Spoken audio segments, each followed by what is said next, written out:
김미진 집사입니다. 욥기 35장입니다. 엘리후가 말을 이어 이르되 그대는 이것을 합당하게 여기느냐? 그대는 그대의 의가 하나님께로부터 왔다는 말이냐? 그대는 그것이 내게 무슨 소용이 있으며 범죄하지 않는 것이 내게 무슨 유익이 있겠느냐고 묻지만은 내가 그대와 및 그대와 함께 있는 그대의 친구들에게 대답하리라. 그대는 하늘을 우러러보라. 그대보다 높이 뜬 구름을 바라보라. 그대가 범죄한들 하나님께 무슨 영향이 있겠으며 그대의 악행이 가득한들 하나님께 무슨 상관이 있겠으며 그대가 의로운들 하나님께 무엇을 드리겠으며 그가 그대의 손에서 무엇을 받으시겠느냐. 그대의 악은 그대와 같은 사람에게나 있는 것이요 그대의 공의는 어떤 인생에게도 있느니라. 사람은 학대가 많으므로 부르짖으며 군주들의 힘에 눌려 소리치나 나를 지으신 하나님은 어디 계시냐고 하며 밤에 노래를 주시는 자가 어디 계시냐고 말하는 자가 없구나. 땅의 짐승들보다도 우리를 더욱 가르치시고 하늘의 새들보다도 우리를 더욱 지혜롭게 하시는 이가 어디 계시냐고 말하는 이도 없구나. 그들이 악인의 교만으로 말미암아 거기에서 부르짖으나 대답하는 자가 없음은 헛된 것은 하나님이 결코 듣지 아니하시며 전능자가 돌아보지 아니하심이라. 하물며 말하기를 하나님은 배울 수 없고 이래 판단하심은 그 앞에 있으니 나는 그를 기다릴 뿐이라 말하는 그대일까 보냐. 그러나 지금은 그가 진노하심으로 벌을 주지 아니하셨고 악행을 끝까지 살피지 아니하셨으므로 욥이 헛되이 입을 열어 지식 없는 말을 많이 하는구나. 하늘에 계신 우리 아버지여, 이름이 거룩히 여김을 받으시오며 나라가 임하옵시며 뜻이 하늘에서 이룬 것 같이 땅에서도 이루어지이다. 오늘날 우리에게 일용할 양식을 주옵시고 우리가 우리에게 죄 지은 자를 사하여 준 것 같이 우리 죄를 사하여 주옵시고 우리를 시험에 들게 하지 마옵시고 다만 악에서 구하옵소서.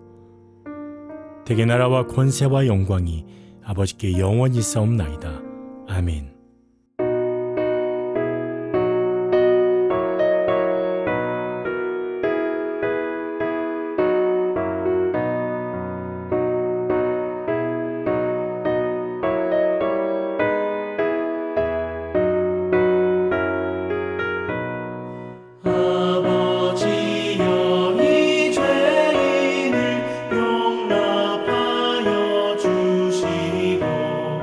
예수님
함께 나눌 하나님의 말씀은 구약성경 사무엘하 24장 18절에서 25절 본문 중 23절에서 25절입니다.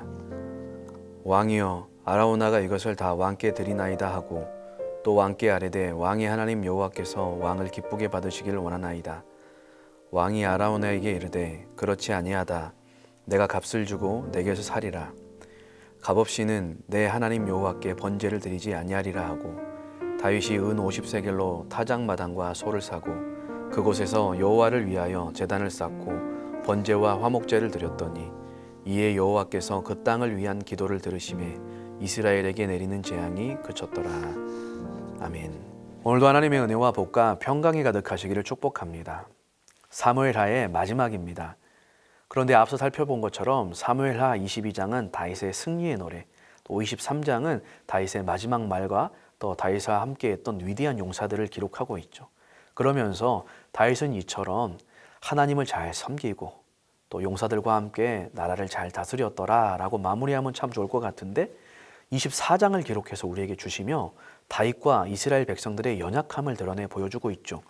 배경이 되는 1절부터 17절을 보면 1절을 이렇게 시작하죠. 여호와께서 다시 진노하셨다. 무엇인지 구체적으로 알 수는 없지만 다윗과 이스라엘의 모습을 바라보시며 진노하셨습니다. 그러면서 그들을 치시고자 심판하시고자 하시죠.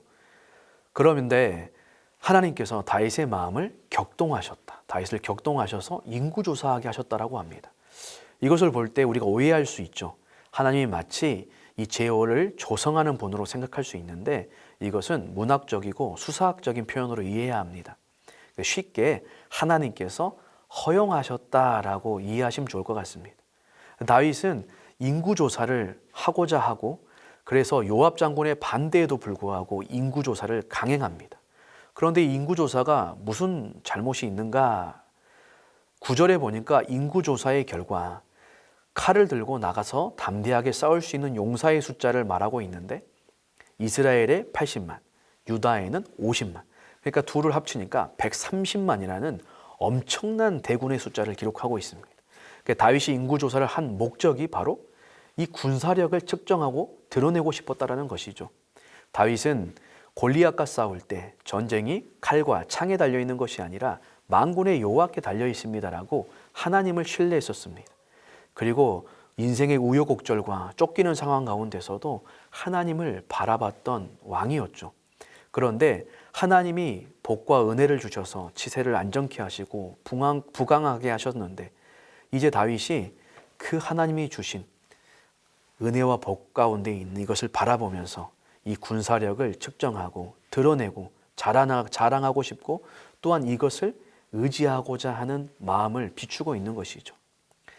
나에게 복과 은혜를 주신 하나님을 바라보며 감사하며 신뢰해야 되는데 하나님이 주신 은혜와 복을 바라보는 마치 이것을 우상처럼 여기고 나뉘어진 마음으로 바라보는 이 모습을 볼 수가 있는 것이죠. 그런데 다윗은 이 모습을 스스로 자책하며 깨닫습니다. 이 성령을 통하여 깨닫는 은혜가 있는 것이죠. 그러면서 하나님 앞에 회개 기도를 드렸습니다.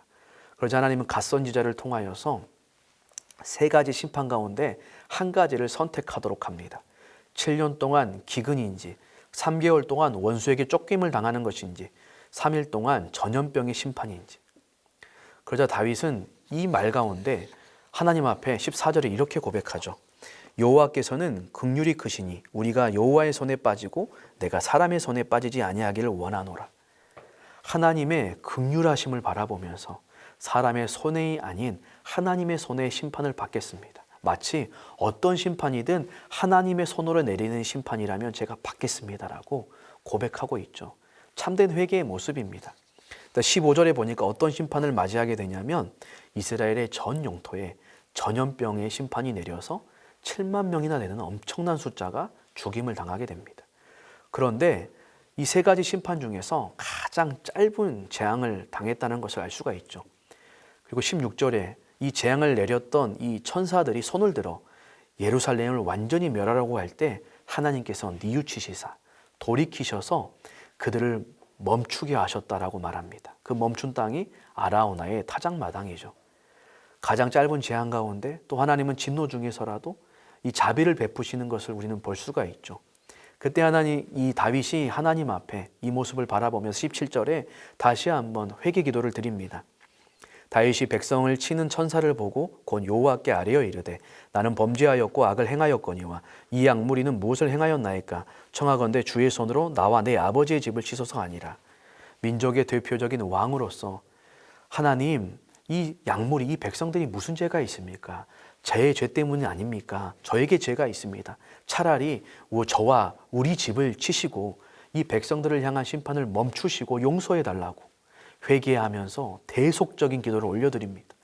그러자 하나님께서는 다시 갓 선지자를 통하여서 어떻게 하면 이것을 용서받을 수 있는지 18절부터 25절까지 말씀해 주고 있죠. 18절에 이렇게 말씀하죠. 이날에 갓이 다윗에게 이르러 그에게 아뢰되 올라가서 여부스 사람 아라우나의 타작마당에서 여호와를 위하여 제단을 쌓으소서. 아라우나의 타작마당에서 여호와 앞에서 제단을 쌓고 제사를 드리라고 말하고 있습니다. 19절에 다윗이 여호와께서 명하신 대로 그대로 행합니다. 아라우나를 찾아가죠. 20절부터 23절에 보니까 아라우나가 왕이 오니 맞이합니다. 여부스 족속인데 이 아라우나가 묻죠. 다윗이 사정을 설명하니까 아라우나는 기쁜 마음으로 이 땅과 모든 재물들, 필요한 모든 것들을 그냥 드리겠으니까 기쁘게 사용하라고 하죠. 그러자 다윗이 이 말을 듣고 24절에 이렇게 말합니다. 왕이 아라우나에게 이르되 그렇지 아니하다. 내가 값을 주고 내게서 살이라. 값없이는 내 하나님 여호와께 번제를 드리지 아니하리라 하고 다윗이 은 50세겔로 타작마당과 소를 사고 값없이는 제사를 드리지 않겠다. 은 50세겔을 지불하고 타작마당과 소를 삽니다. 대가 없이는 하나님 앞에 나아갈 수 없다. 대가를 지불하는 것이죠. 그러면서 25절에 그곳에서 여호와를 위하여 제단을 쌓고 번제와 화목제를 드렸더니 이에 여호와께서 그 땅을 위한 기도를 들으심에 이스라엘에게 내리는 재앙이 그쳤더라. 번제와 화목제, 이 속죄와 헌신의 의미를 담은 이 번제와 하나님과 화목, 백성들 간의 화목의 의미를 담은 이 화목제를 드렸더니 하나님이 기쁘시게 받으시고 이스라엘을 향했던 이 대표에서 드렸던 이 다윗의 이 땅의 기도를 들으시고 이제 그 재앙을 그치시며 용서하셨다라는 말씀인 것이죠. 오늘 이 사무엘하의 24장의 말씀은 다윗의 연약함을 보여주고 있습니다. 물론 다윗은 정말 위대한 믿음의 사람이지만 위대한 왕이었지만 이 다윗이 이처럼 실수가 많고 하나님 앞에 죄를 범하는 연약한 인간인 것을 우리에게 가르쳐주고 있습니다.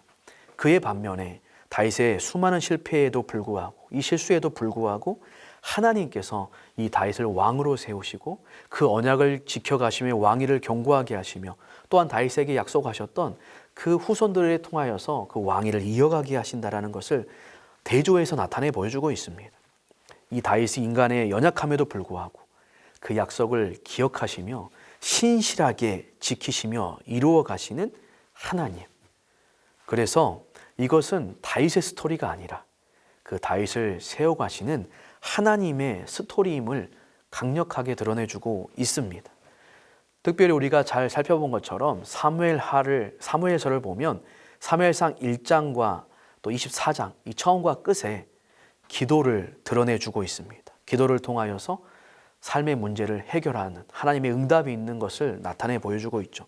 1장에서는 한나의 기도를 들으시고 불임의 여인에게 사무엘을 주시고 24장에서는 다윗의 기도를 들으시고 백성을 죽음으로 몰고 갔던 재앙을 그치시는 내용으로 기록하고 있습니다. 이것을 통하여서 여호와 하나님이 진정으로 이스라엘의 주관자이시며 왕이심을 드러내 보여주고 있는 것입니다. 그래서 인간 왕이 이스라엘의 이 평안과 미래를 보장하는 것이 아니라 바로 이 신실하신 하나님이심을 나타내 보여주고 있는 것이죠. 그러면서 이 자기의 소견에 옳은 대로 살았던 이 사사시대에도 하나님을 예배했던 이 한나의 가정, 또한 이 결론부에서 하나님 앞에 죄를 범하였지만 기도하고 하나님을 예배했던 이 다윗의 모습으로 끝맺으면서 우리는 바로 이 신실하신 하나님 앞에 그 하나님을 바라보고 신뢰하고 의지하면서 그 하나님의 도우심을 구하고 의지하는 기도와 그 하나님 앞에 최고의 예배와 경배를 올려드리는 이 예배자의 삶을 살아야 됨을 우리에게 가르쳐 보여주고 있습니다. 또한 이 신실하신 하나님의 은혜가 어떤 은혜인가?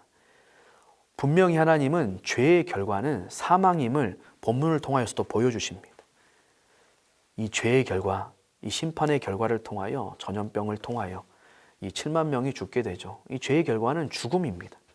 그런데 하나님은 이 진노 중에서도 긍휼을 베푸시는 하나님이심을 나타내 보여주죠. 그래서 이 죄에 대해서 회개하니 용서하십니다.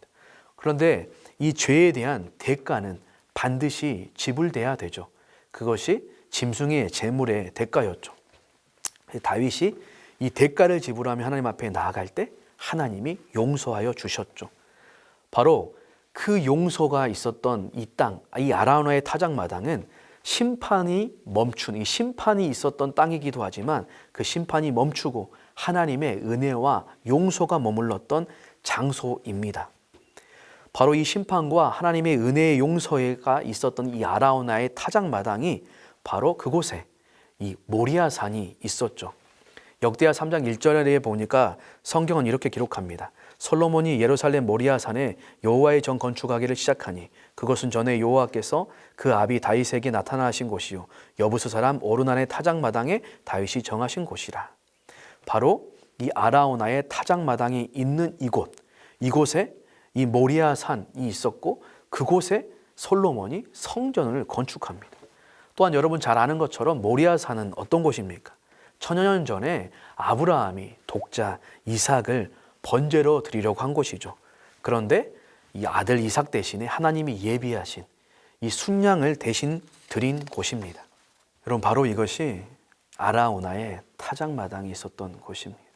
얼마나 놀라운 하나님의 이 신비로우신 신실하심의 역사입니까? 하나님은 이 아라우나의 타작마당에서 죄를 범한 이 이스라엘 백성들의 이 죄를 용서하십니다. 그곳에 성전이 세워지고 또한 그곳이 바로 이 독자를 대신해서 이 하나님이 준비한 이 양을 하나님이 대신 받으셨던 그 모리아산입니다. 여러분 이 모든 것들을 통하여서 이 모든 것들을 성취하신 분이 누구인가를 우리는 생각하게 되죠. 이 독자 이 이삭을 대신해서 준비하신 양, 세상 죄를 지고 가시는 그 어린 양, 모든 백성들의 대속의 제물이 되신 분, 참된 성전이 되신 분, 하나님의 공의의 심판과 용서와 긍휼의 은혜의 그 장소인 그 십자가 위에 달려 죽으신 3일 만에 부활하신 분, 바로 예수 그리스도이시죠. 그래서 이 마지막 본문을 통하여 그 신실하신 하나님을 바라보면서 이 모습을 통하여서 우리는 예수 그리스도를 바라보게 되는 것이죠. 결국 이 사무엘서를 통하여 우리는 우리의 연약함과 우리의 죄성을 다시 한번 바라보게 됩니다. 우리의 수많은 연약함과 실패에도 불구하고 신실하게 그 약속을 이루어 가시는 그래서 그 하나님을 바라보며 한나와 이 다윗처럼 그 하나님을 의지하고 그 하나님을 예배하고 그 하나님의 도움을 구하며 그 하나님의 왕되심을 고백하며 주권자 되심을 고백하며 기도하며 신뢰하며 살아가야 되는 존재인 것이죠. 이것을 가능하게 하시는 분이 누굽니까? 바로 우리의 대속의 제물이 되시는 참된 성전이 되시는 이 모든 실패를 우리 인간의 모든 연약함과 이 실패를 짊어지시고 하나님의 심판을 받으시며 우리에게 하나님의 용서를 입게 하신 그 예수 그리스도이시죠.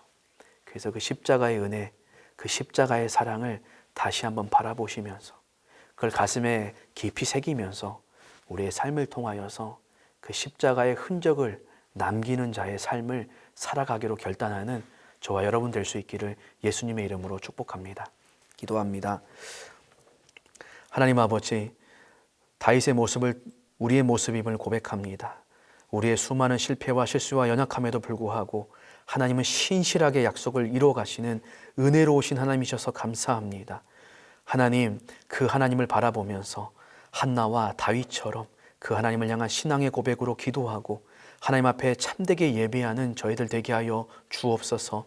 하나님이 베풀어 주신 은혜와 복을 바라보는 것이 아니라 은혜와 복을 주시는 그 하나님만을 끝까지 바라볼 수 있는 믿음 허락하여 주시옵소서.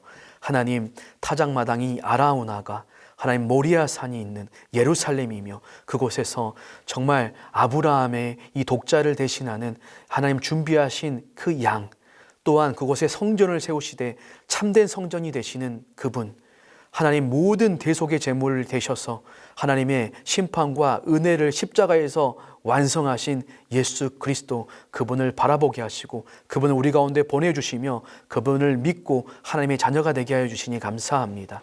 그 놀라우신 하나님의 은혜를 다시 한번 가슴속에 새기면서 오늘 우리의 삶을 통하여서 그 예수 그리스도의 또 다른 십자가의 흔적을 남기는 삶 살아갈 수 있도록 인도하여 주옵소서. 예수님의 이름으로 기도합니다. 아멘.